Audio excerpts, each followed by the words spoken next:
konsep saya itu memang dari dulu itu customer nomor satu. Yang penting kepuasan. Untuk income-nya rendah nggak apa-apa.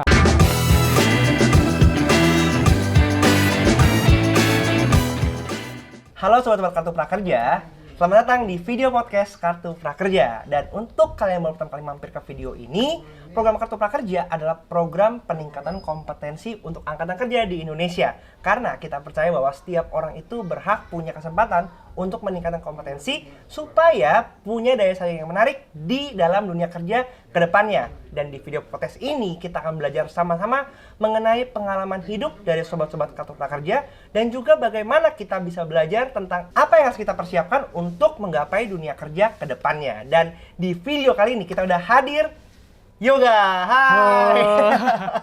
Tegang, nggak usah, tenang aja. Ya, biasa. Oke. Jadi hari ini kita akan ngobrol ya tentang pengalaman kamu, bagaimana sih bisa sampai titik yang sekarang kayak gitu. Nah, sebelum mulai gitu ya, cerita dong tentang kamu. Siapa sih Yoga? Saya sendiri adalah anak dari keluarga sederhana yang memiliki kegemaran di bidang IT dari sejak kecil ya. Di sana terus saya udah sekolah IT itu dari SMK terus lanjut dari kuliah. Oke. Kenapa sih bisa kepikiran suka sama IT? Awalnya juga agak kepikiran ke sana, tapi emang dari kecil sukanya ngoprek-ngoprek HP kakak sampai dimarahin kayak gitu. Jadi ada ketertarikan lah ke dunia IT kayak gitu. Jadi langsung fokus ke IT gitu. Terus kan kamu berarti sempat SMK, kemudian kuliah ya. Berarti udah lulus dong kuliahnya. Iya. Aman. Kuliah di mana tuh? Kuliahnya di ITB Stikom Bali. Oh, ITB Stikom Bali kayak gitu. Nah, sebagai lulusan IT, ya kan? Kenapa kamu akhirnya memilih untuk ikut Kartu Prakerja? Yang bikin saya tertarik yang pertama itu insentifnya awalnya. Jadi saya belum tahu mengenai kalau ada biaya buat latihan gratis. Nah, jadi saya berpikir untuk mencari insentif itu sebagai modal usaha kayak gitu karena saya punya keinginan untuk membangun usaha sendiri karena saya itu nggak suka diatur lebih tepatnya sulit untuk diatur orang lain gitu. Jadi lebih baik jalan sendiri kayak gitu. Jadi punya usaha sendiri, bisa ngatur sendiri kayak gitu. Tapi sebelumnya tuh, apakah begitu lulus tuh ngapain?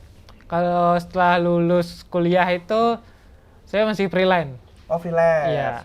Terus gimana tuh cerita freelance tuh? Untuk freelance itu mungkin jangkauannya lebih luas ya dari ini karena dulu saya sempat bekerja di daerah Denpasar, habis itu setelah selesai bekerja, freelance-nya itu customer-nya malah yang dari Denpasar, Tabanan, sama yang dari Badung juga ada, kayak gitu. Tuh, tadi freelance, tapi sempat kerja. Jadi sebelumnya pernah kerja juga? Iya. Oke, jadi kerjanya di salah satu perusahaan IT juga di Denpasar. Jadi abis lulus, itu kerja dulu sama orang? Enggak, kerja itu sebelum lulus jadinya. Oh, oke. Iya. Kerja sebelum lulus? Iya. Sambil kuliah berarti? Sambil kuliah. Kenapa bisa mikir kerja sambil kuliah?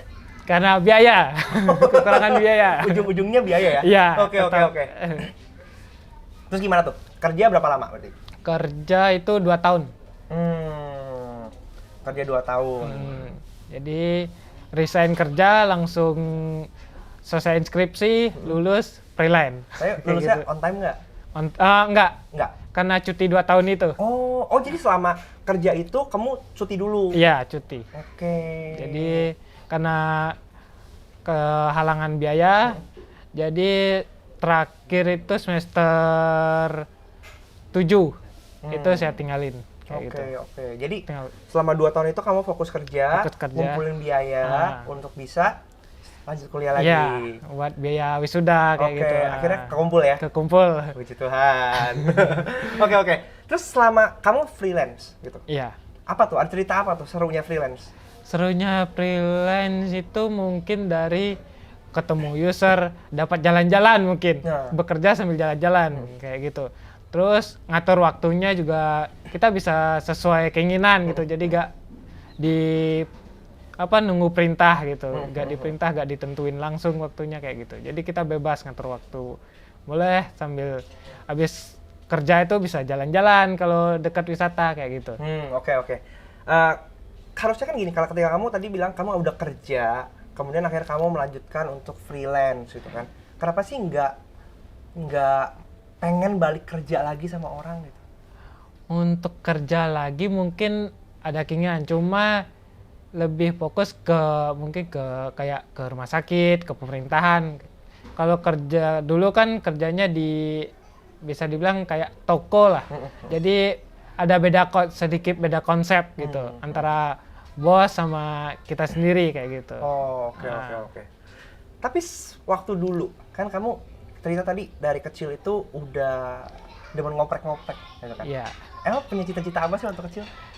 Kalau waktu SMP itu cita-citanya pengen bangun usaha ini komputer yang gede. Sedap. Emang dari kecil. Jadi dari kecil udah punya mimpi gitu ya? Iya. Saya masih ingat itu waktu guru bahasa kan ditanyain, disuruh ke depan ditanyain cita-cita apa. Saya ingin punya usaha komputer gede gitu. Sampai sekarang baru yang kecil yang terwujud. Oke.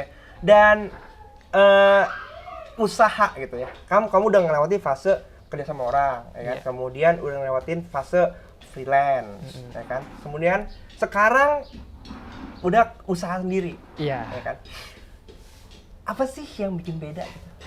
Yang bikin beda itu mungkin untuk bertahannya ya, untuk bertahan dari masa-masa percobaan itu kan mungkin kita ngerasanya kok gini gitu yang pertawanya susah ternyata gitu. Tapi kalau udah sering waktu udah mulai nyaman, kita bisa ngatur waktu luang kita, bisa ngatur keuangan sendiri kayak gitu. Jadi kita bisa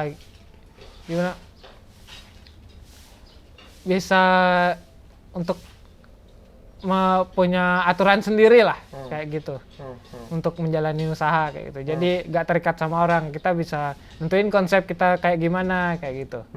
Oke. Tadi kan kamu bilang waktu kamu daftar kartu prakerja itu ngejar insentif ya? Iya. Karena nggak bisa bohong ya? Insentif itu menarik banget ya? Iya, menarik banget insentifnya. Pertama kali pas daftar kartu prakerja, kan diminta tuh harus semuanya pendaftaran pakai online, ya kan? Pakai handphone, sama segala macam gitu. Ceritanya pengalamannya gimana sih? Untuk awal daftarnya saya mikir juga bakalan susah untuk verifikasi gitu. Tapi pas saya itu daftarnya di gelombang kedua yang awalnya. Itu ternyata mulus saja pas input data, pas verifikasi data, itu mulus. Cuma mulusnya gak diterima di gelombang kedua, kayak gitu. Saya diterimanya itu di gelombang ke-16. Lumayan lama nunggunya, kayak gitu. Terus gimana tuh? Tapi kan banyak orang bilang ya bahwa katanya, kok daftarnya susah sih gitu.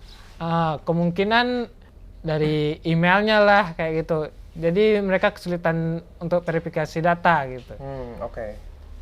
Untuk saya sendiri nggak ada kesulitan sama sekali pas awal daftarnya, mulus kayak gitu.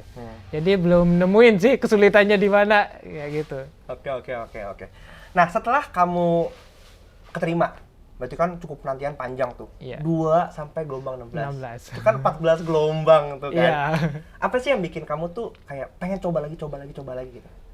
Ya balik lagi, pertama insentifnya, terus yang kedua itu pengen bangun usaha, modalnya juga masih pas-pasan kan, mau gak mau harus dapat nih kayak gitu. Jadi terus nyoba terus sampai dapat. Gitu. Setelah kamu keterima, terus apa yang kamu lakukan? Yang tentunya ngabisin biaya pelatihannya, karena buat nambahin skill kayak gitu kan, buat nambah wawasan lah kayak gitu. Jadi saya langsung ambil 3 pelatihan langsung kayak gitu. Apa aja yang diambil? Yang pertama itu membuat e-commerce dengan JavaScript, yang pertama saya ambil pelatihan. Oke. Yang kedua itu mobile programming Android. Yang ketiga itu data science. Data science? Ya. tiga-tiganya itu tentang IT ya? Tentang IT semua. Lebih tepatnya ke programming semua. Iya, gitu. iya. Emang itu nggak ada di kuliah? Untuk di kuliah mungkin dikhususkan karena saya milihnya sistem komputer, jadi lebih ke jaringan ya fokusannya. Jadi untuk programmer agak kurang. Kayak gitu. Tapi itu programming itu adalah emang hal kamu yang pengen pelajarin gitu? Iya, salah satunya kayak gitu. Mungkin lebih tepatnya saya ingin belajar semua. Soalnya dari instalasi CCTV yang awalnya gak bisa, saya belajar sampai bisa kayak gitu. Terus jaringan, program kayak gitu. Desain juga rada sedikit-sedikit bisa lah ke desain kayak gitu. Oke. Jadi lebih kepo, lebih tepatnya sama semua hal gitu. Pengen belajar semua hal gitu. Semuanya kan berarti online belajarnya ya? Iya, online semua. Gimana tuh pengalaman kamu belajar online? Sebelumnya udah pernah belajar online loh? Belum pernah? Belum. Jadi ini pertama kali? Baru pertama waktu prakerja aja. Jadi untuk belajar online itu, karena itu masih video aja ya, karena mungkin kita lebih mudah memahami karena bisa diulang-ulang kan, kayak belajar di YouTube kayak gitu jatuhnya. Cuma mungkin yang di prakerja itu lebih fokus materinya dan lebih lengkap kayak gitu. Berarti kalau di YouTube mungkin agak loncat-loncat. Dasar-dasarnya aja, mesti dikumpulin juga sendiri ya? Iya, harus digali sendiri. Jadi itu yang bikin belajar dari YouTube ya? Terus apa lagi? Untuk itu waktunya. Sama kalau dari penggunaan data internet lebih murah mungkin, karena beberapa operator nyediain itu kan untuk emang khusus untuk pelatihan di kayak contohnya Ruang Guru kayak gitu, ada kotanya yang harganya murah tapi kotanya gede kayak gitu. Mungkin itu aja. Oke. Tapi setiap pembelajaran yang kamu ambil itu manfaat banget? Untuk semuanya ya manfaat banget. Iya. Terus kepake sekarang? Untuk data science sama JavaScript kepake. Android yang belum dapat projectnya nih sampai sekarang. Oke. Jadi gini, kepake karena bisa langsung diimplementasikan. Iya, karena langsung. Ada klien yang minta itu. Iya. Jadi bisa langsung diimplementasikan ke ini, ke kehidupan sehari-hari. Oke. Ini kan kamu sebenarnya freelance, ya kan? Iya. Terus sekarang akhirnya memberanikan diri untuk buka usaha. Iya. Kenapa sih? Karena kan enakan freelance dong. Kan nggak perlu modal buat tempat, tinggal pindah-pindah cari-cari klien kayak gitu. Awalnya saya juga mikir itu enakan freelance, tapi kan gini, kalau freelance itu kita hanya nunggu panggilan. Jadi kita nggak ada kesempatan buat ini, customer datang kan. Jadi kalau kita punya toko, customer bisa datang langsung. Mungkin jangkauan ininya makin lebih luas jatuhnya. Jadi nggak hanya di customer yang udah kita kenal aja, palingan yang itu aja yang biasanya ngubungin. Kalau punya toko, yang lain juga bisa tahu, nyebar lagi kayak gitu. Jadi lebih banyak relasi untuk pendapatan lah kayak gitu. Apa sih yang apa sih yang bikin kamu tuh bisa berpikiran kayak gitu? Karena orang kan kayak udah bisa freelance aja lah, ngapain sih mesti sewa tempat lagi kayak gitu. Untuk itu kebanyakan dukungan dari saudara, teman, bahkan customer banyak yang dukung. Jadi toko yang sekarang itu juga kebanyakan dari support dari teman-teman, dari saudara. Customer juga ada yang beberapa yang modalin kayak gitu. Jadi udah pede nih. Udah bangun, tinggal gimana kita bersabar buat gedein usaha ini kayak gitu.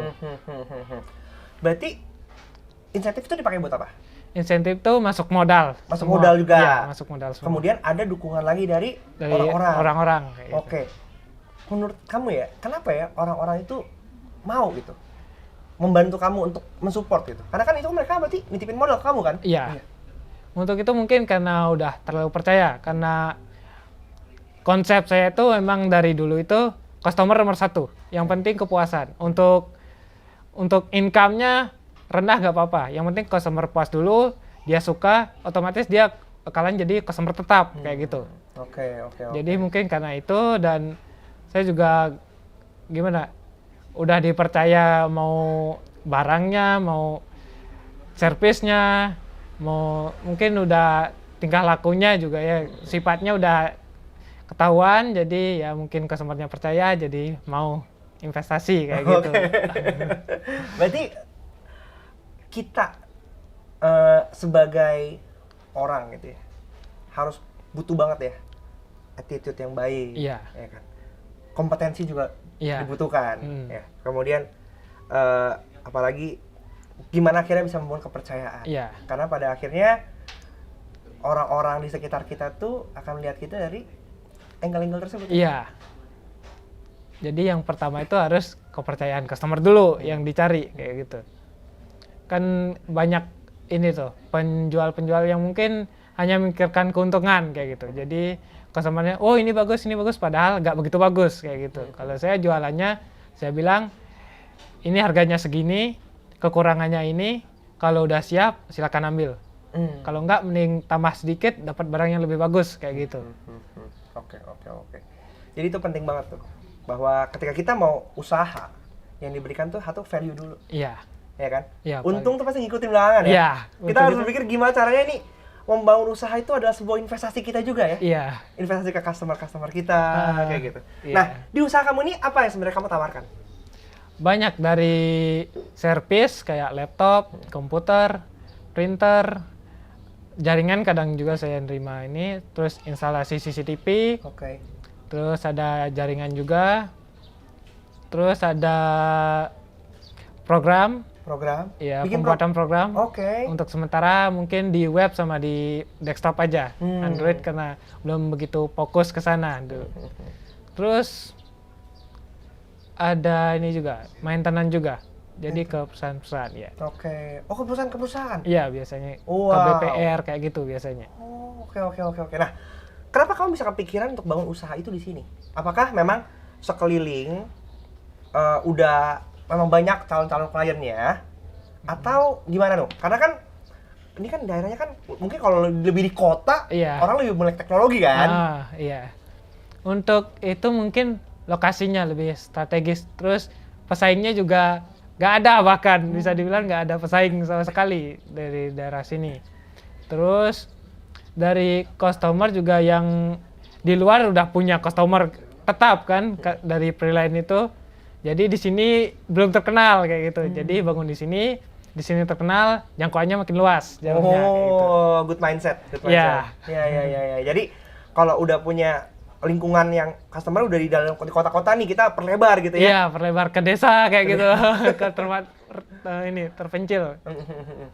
Lalu sekarang tantangannya apa sih buat kamu? Tantangannya tentu saja balik ke modal. Untuk gedein usaha kayak buat nambahin apa yang ditawarkan kayak itu perlu modal yang lebih gede tentunya.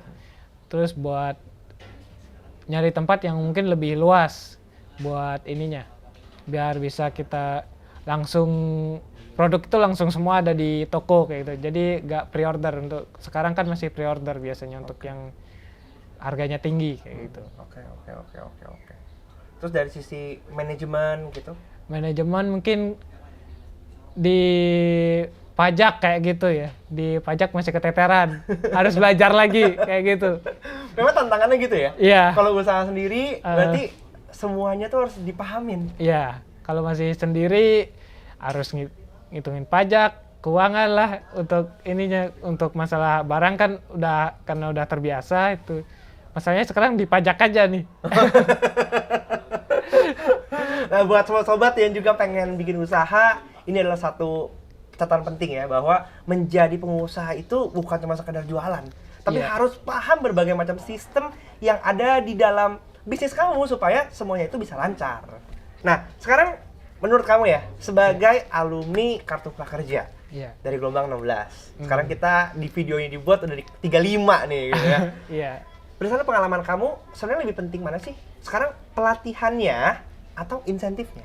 Kalau untuk sekarang pelatihannya. Kenapa? Untuk makin ningkatin skill lagi.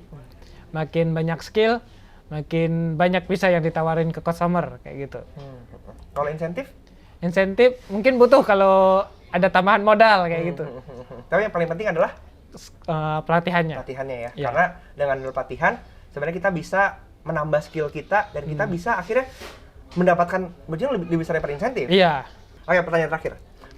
Menurut kamu, kenapa sih orang tuh harus join Kartu Prakerja? Kenapa harus join Kartu Prakerja? Yang pertama, kita dapat pelatihan gratis. Yang kedua, kita dapat insentif. Jadi, nggak ada ruginya kalau join, kayak gitu. Kita bahkan untung malah dapatnya, nggak ada rugi-ruginya. Dengan nggak ada modal, cuma modal input data, kita dapat feedback yang lebih, gitu, lebih banyak, kayak gitu. Oke.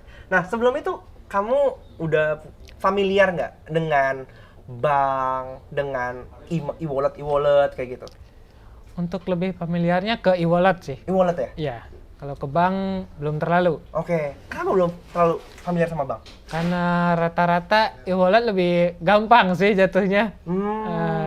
Kalau bank mungkin kena fee lah kayak gitu. Kalau e-wallet ada gratisnya. Oke.